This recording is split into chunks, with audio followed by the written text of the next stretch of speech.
A crise do modelo liberal dava espaço para o crescimento do comunismo de matriz soviética e do fascismo alemão e italiano, principalmente. E como o Brasil se posicionaria nesse cenário? Vamos ver?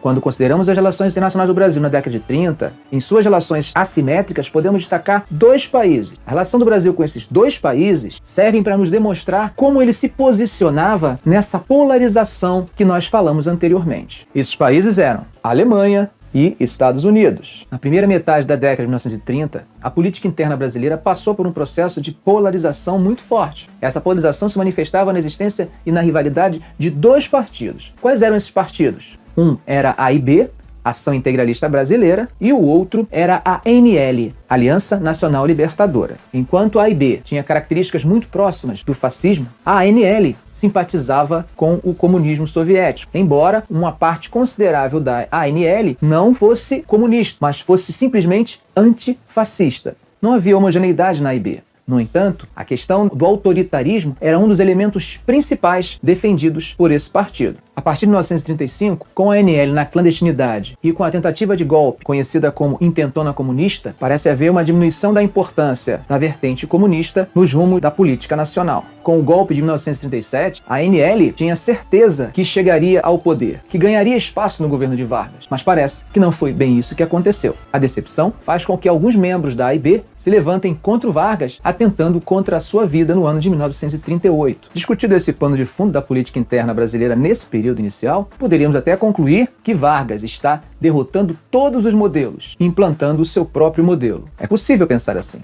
Minha pergunta, Vargas é fascista? O Estado Novo é fascista? Não. Mas podemos entender que, de certa forma, há um certo flerte de Vargas com algumas ideias fascistas. Mas chamá-lo de fascista seria um erro histórico. Se mesmo intelectuais comunistas eram admitidos no governo de Vargas, será que era possível a existência de algum grupo mais próximo ao fascismo? Sim, com certeza.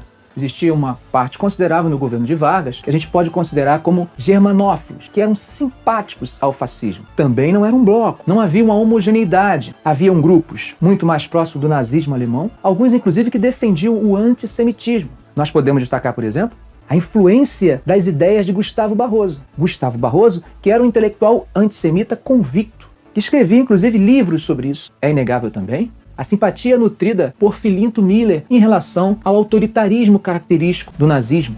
Não quer dizer que os fascistas, os adeptos do autoritarismo, dominavam o governo de Vargas? Também não podemos dizer isso. O governo de Vargas é marcado também pela presença de grupos simpáticos aos norte-americanos. No contexto de Segunda Guerra Mundial, esses grupos tinham opiniões divergentes e Vargas estava ali no centro tentando tirar proveito dessa situação.